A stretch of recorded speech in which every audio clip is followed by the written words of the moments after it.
pukul 6 waktu Indonesia Tengah. RRI ND menyiarkan Warta Berita. Selamat pagi pendengar, Anda kembali mendengarkan Warta Berita untuk edisi hari ini Sabtu 11 Juni 2022. Sari Berita. Target penerimaan pajak kendaraan bermotor di Kabupaten Ende baru mencapai 16,94%. Tata kelola pendidikan harus diatur ulang agar menghasilkan pelajar yang berkualitas. Inilah berita selengkapnya bersama saya, Christine Senda.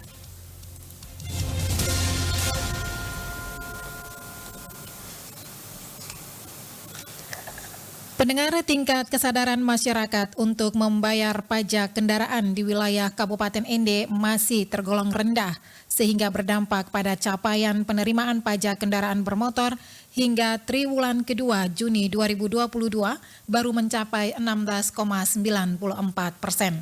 Selengkapnya, Rovinus Bula melaporkan. Tingkat kesadaran masyarakat untuk membayar pajak kendaraan di wilayah Kabupaten Ende masih tergolong rendah, sehingga berdampak pada capaian penerimaan pajak kendaraan bermotor di Kabupaten Ende hingga triwulan kedua Juni 2022 baru mencapai 16,94% atau 7.249.662.412 rupiah. Demikian disampaikan Paulus Golot, Kepala Unit Pelaksana Teknis Daerah UPTD Dinas Pendapatan dan Aset Daerah Provinsi Nusa Tenggara Timur Wilayah Kabupaten Ende kepada RRI pada Jumat 10 Juni 2022 di ruang kerjanya di Ende. Paulus mengatakan dari target penerimaan pajak kendaraan yang ditetapkan untuk wilayah Kabupaten Ende sebesar 42.908.513.744 rupiah. Lanjut Paulus, sesuai data total kendaraan wajib pajak di Kabupaten Ende saat ini sebanyak 68.000 unit, sementara tingkat kesadaran masyarakat wajib pajak di Kabupaten Ende masih rendah. Dijelaskan, data potensi kendaraan dinas di Kabupaten Ende khusus roda 2 sebanyak 1.482 unit, sementara realisasi penerimaan pajak baru 148 unit. Demikian juga data potensi kendaraan dinas roda 4 di Kabupaten Ende sebanyak 303 unit, realisasi penerimaan pajak baru 39 unit. Kalau saya melihat secara keseluruhan terlebih dalam kota Ende, itu kesadaran membayar pajaknya baik masyarakat umum maupun pemerintah masih kurang. Sehingga kita lihat potensi terus yang bayar itu kan tidak signifikan. Paulus mengatakan upaya untuk mengejar target yang ditetapkan Unit Pelaksana Teknis Dinas Pendapatan dan Aset Daerah Provinsi NTT Wilayah Kabupaten Ende masih berjalan seperti bulan-bulan sebelumnya. Petugas tetap turun ke lapangan kerjasama dengan para camat dan kepala desa untuk bisa mengadakan penagihan dalam bentuk door-to-door maupun dengan sistem pelayanan di tempat dengan samsat keliling ketika turun di wilayah kecamatan dan desa. Sementara capaian penerimaan pajak kendaraan di wilayah kecamatan dan desa cukup memuaskan karena masyarakat perlahan sadar untuk membayar pajak, berbeda dengan capaian penerimaan pajak kendaraan di wilayah kota. Tingkat kesadaran masyarakat untuk membayar pajak kendaraan dinilai masih tergolong rendah, berbeda dengan masyarakat di wilayah kecamatan dan desa. RRI Ende Rovinus Bula melaporkan. Untuk memperkuat perlindungan terhadap korban ketidakadilan penegakan hukum di Indonesia, Pelayanan Advokasi untuk Keadilan dan Perdamaian PADMA menggandeng Lembaga Bantuan Hukum Kongres Advokat Indonesia Advokasi Peduli Bangsa. Laporan Rosa Dalima. Kepada RRI, Ketua Dewan Pembina Pelayanan Advokasi untuk Keadilan dan Perdamaian PADMA Indonesia, Gabriel Goa menjelaskan, kerjasama ini dilakukan untuk membantu PADMA Indonesia ketika mendampingi masyarakat yang mengalami kriminalisasi hukum. Dalam perjanjian yang dilaksanakan Kamis kemarin tersebut mencantumkan, LBH akan menyiapkan tenaga-tenaga profesional, yakni sebagai advokat untuk mendampingi dan melakukan pembelaan terhadap para korban yang diperlakukan secara tidak adil oleh hukum. Telah terjadi penandatanganan MOU antara LBH KAI, Lembaga Bantuan Hukum Kongres Advokat Indonesia, Advokasi Peduli Bangsa, dengan Lembaga Hukum dan HAM Padma Indonesia, pelayanan advokasi untuk keadilan dan perdamaian Indonesia dengan misi utama pembelaan terhadap korban kriminalisasi hukum dan diskriminasi HAM, terutama Voice of the Voiceless yang hak-hak ekosopnya mereka telah dirampok oleh kaum kuat kuasa dan kuat modal. Lebih lanjut, Gabriel menjelaskan poin lainnya yang tercantum meliputi dalam memberikan pelayanan bagi para korban ketidakadilan, mengutamakan penyelesaian masalah secara adil dan damai, serta mendorong pemberdayaan masyarakat lokal melalui sosial dan budaya atau dalam arti seluas-luasnya melayani kepentingan masyarakat di seluruh wilayah Republik Indonesia. Selain itu, LBH KAI dalam hal menyiapkan tenaga-tenaga profesional tersebut serta praktisi hukum untuk menjalankan program-programnya di bidang konsultasi hukum, sosialisasi hukum, pendampingan hukum, penelitian atau kajian hukum, serta pendidikan demi terwujudnya tatanan hukum yang berkeadilan sosial. RRI Ende Rosada 5 melaporkan. Anda sedang mendengarkan Warta Berita Produksi RRI Ende. Destinasi wisata Pulau Siput Awulolong, Kabupaten Lembata, Nusa Tenggara Timur lolos dalam proses seleksi dan penjurian oleh Komite Seleksi sebagai salah satu destinasi wisata unik terfavorit dalam ajang Anugerah Pesona Indonesia. Untuk mempromosikan dukungan kepada destinasi wisata ini, Dinas Pariwisata Kabupaten Lembata menggelar Car Free Day pada hari Jumat 10 Juni 2022.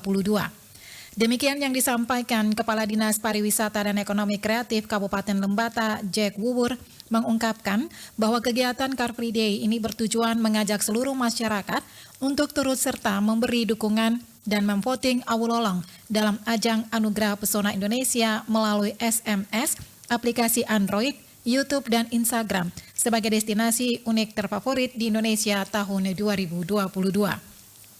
Car Free Day ini dilakukan dengan titik kumpul di Pantai Wulen Luo Lewaleba dan berakhir di Rumah Jabatan Bupati Lamahora, diikuti seluruh Forkompinda, ASN, dan masyarakat luas. Setelah finish di Rumah Jabatan Bupati, kegiatan dilanjutkan dengan kerja bakti serta acara hiburan lainnya. Berdasarkan informasi dari Dinas Kominfo Lembata, sejak pukul 5.30 waktu Indonesia Tengah pagi kemarin, peserta sudah mulai memadati titik kumpul di Pantai Wulen Luo. Dan sekitar pukul 6.30 waktu Indonesia Tengah, penjabat Bupati Lembata Dr. Rendus Marianus Jawa MSI melepas secara resmi peserta Car Free Day dengan mengajak masyarakat untuk memilih destinasi wisata Awulolong sebagai destinasi wisata unik terfavorit dalam ajang Anugerah Pesona Indonesia tahun 2022. Kita beralih ke berita lainnya. Di dunia pendidikan, salah satu yang menjadi fokus perhatian dan sangat penting adalah peserta didik.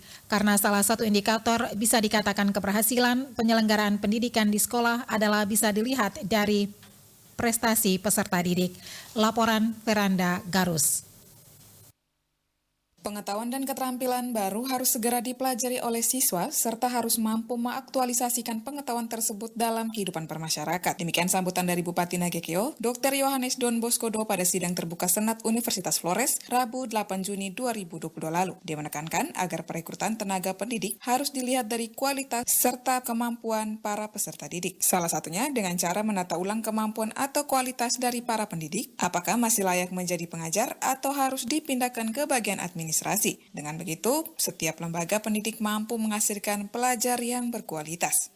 Tapi yang kita perbaiki sekarang itu adalah pendidikan dasar awal, mulai dari PAUD, kelas awal, kelas 1, 2, 3. Dan ini saya langsung pada yang praktis. Fokuskan perhatian pada pendidikan kelas awal ini. Ada PAUD, ada kelas 1, 2, dan 3, supaya mereka betul tuntas selesai capaian pendidikan pada literasi dan numerasi, dan pendidikan kelas 4, 5, dan 6 itu anak-anak dibanjiri buku. Mereka mengenal alam raya ini dari membaca buku. Di SMP, guru mata pelajaran dan kepala sekolah saya minta untuk memetakan minat dan bakat setiap anak, sehingga ketika mereka ke jenjang sekolah lanjutan menengah atas, mereka tidak menjadi gerombolan orang yang rame-rame masuk SMU dan setelah itu terpaksa lanjut lagi ke perguruan tinggi. Saya kira seperti tadi, dia menjadi tidak kompetitif. Pada kesempatan yang sama, Kepala LL Dikti Wilayah 15 Profesor Dr. Andus Mangadas Lumban Gaul, MSI PhD, menyampaikan jika pengelolaan pendidikan dilakukan secara baik, maka akan menghasilkan lulusan yang bermutu. Salah satunya dengan menerapkan program Merdeka Belajar untuk menjembatani kualitas belajar dengan dunia kerja. Para pelajar diajak harus mampu mengembangkan kualitas diri. Lembaga pendidikan perlu memahami dan mendalami bagaimana memanage serta mengembangkan potensi dalam diri peserta didik. Oleh karenanya, proses pendidikan yang bermutu akan menghasilkan lulusan yang bermutu dan relevan dengan pembangunan. Maka kalau Anda tidak berkualitas, Anda tidak akan terpilih. Kita harus, terutama perguruan tinggi, harus berkualitas. Bapak-bapak kepala daerah saja nanti tidak akan bisa lagi menghamba orang dari luar masuk PNS di lingkungannya. Kita tidak punya kekuatan. Sekarang orang kampung pun kalau berkualitas akan masuk. Sekarang sudah bukan zaman dulu lagi. Zaman berkualitas.